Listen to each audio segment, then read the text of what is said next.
Ils sont pas en train de dropper. Ah! J'aime ça. J'aime ça. Ça va. Ah!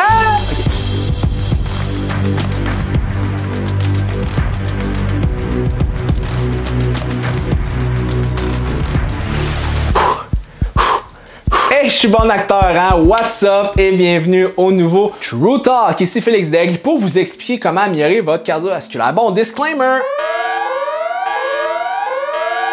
Je suis pas un spécialiste en cardiovasculaire. Oui, je suis un kinésiologue, mais je me suis pas spécialisé, exemple, dans la course, dans l'étude du VO2 max, la capacité pulmonaire, les METs. On s'en va pas là aujourd'hui. Je vous explique pratico-pratique comment améliorer votre cardiovasculaire. Première des choses, c'est quoi du cardio? Ben, c'est une capacité pulmonaire, alright? Votre VO2 max, votre capacité pulmonaire maximale, ok?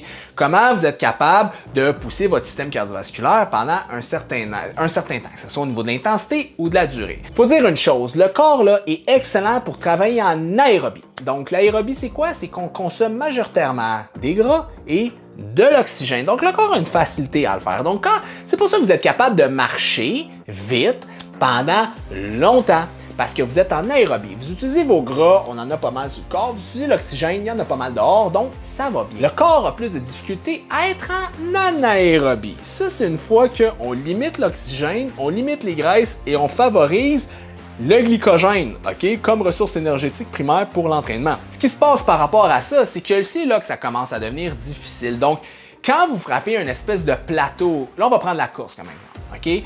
La course, quand vous frappez votre plateau, c'est quand vous commencez à tomber de l'aérobie à l'anaérobie, c'est là que les minutes commencent à être le plus difficiles, ok?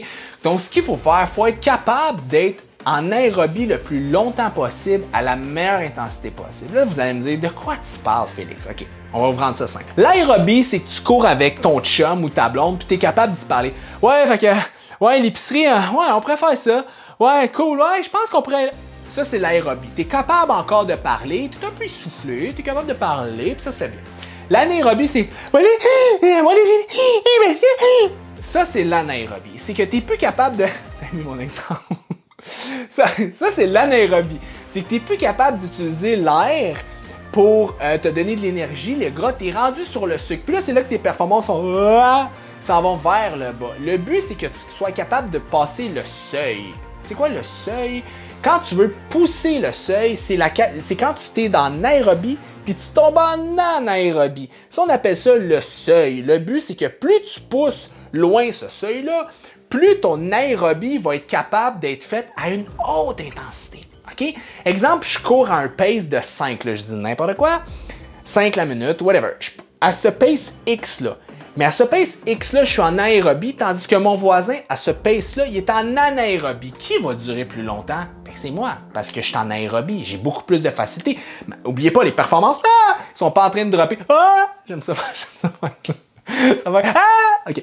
J'arrête. Ils sont pas capables de dropper. Fait que le but, c'est d'être capable de vous entraîner sur le seuil parce que vous habituez le corps à être un peu en aérobie, en anaérobie, en aérobie.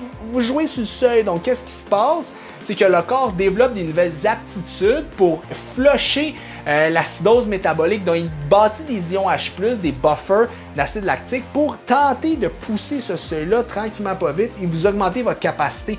Donc, ça lui prend beaucoup plus d'efforts pour switcher dans le dark side, l'anaérobie. Vous savez, un bon coureur, c'est quelqu'un qui va être capable de garder un pace en aérobie, puis quand il va ouvrir la machine, il y a encore du gaz parce qu'il n'est pas tombé en anaérobie encore. Le mauvais coureur, c'est celui qui a une mauvaise capacité d'oxydation, il n'est pas en forme, fait qu'il tombe rapidement en anaérobie, puis il casse rapidement. Donc le but, comment augmenter votre système cardiovasculaire, c'est toujours vous entraîner sur le seuil. Bon, il y a une façon de travailler, vous pouvez, si vous étiez millionnaire, je vous dirais de prendre votre taux de lactate sanguin en prenant une petite prise de sang sur le doigt au niveau du sang, mais c'est pas le cas. Ils sont en courant, hein, ça va mal. Donc le truc, je vous dirais, allez-y avec l'histoire de parler à votre chum ou votre blonde. T'es-tu capable de parler encore un peu ou t'es de même? Fait que le but, c'est d'être un peu puis ça va être un peu comme ça. Ouais, je suis vraiment dans les mimes aujourd'hui, mais c'est juste pour vous faire comprendre un peu comment ça fonctionne. Fait que plus vous vous entraînez au seuil, plus de semaine en semaine, de mois en mois, d'année en année. Aventure en aventure, de train en train, de port en port. Vous allez pousser ce seuil-là, puis il va devenir encore meilleur. Fait que c'est ça le truc pour augmenter. Et là, bon an, mal an, vous allez courir 3 mois plus tard à la même vitesse que vous couriez au début, mais vous allez être capable de tenir quand même une conversation. Pourquoi? Parce que vous êtes rendu en meilleure santé. Ben, santé, c'est relatif. Vous allez avoir un meilleur système cardiovasculaire, vous allez être capable d'être en aérobie plus longtemps. Donc voilà mon truc à Félix, c'est le mien. Si tu le meilleur, si tu le pire, je le sais pas, mais si tu l'appliques, je te garantis que ton cardio va mieux aller. Donc n'oublie pas, like mon vidéo maintenant, un pouce, c'est vraiment apprécié, j'apprécie beaucoup. Laisse un commentaire si tu as des questions ou si quelque chose qui te plaît. Et n'oublie pas, partage la vidéo à 5 amis. Si tu n'as pas 5 amis, partage-le sur tes réseaux sociaux. Fais comme moi, j'ai même pas 5 amis. Alright, ciao guys. Bon ça? Ah, tu te reconnais ça quand tu fais du CrossFit, hein? Je vais me changer comme ça. Jamais encore, je te le jure, je n'ai pu oublier ton corps.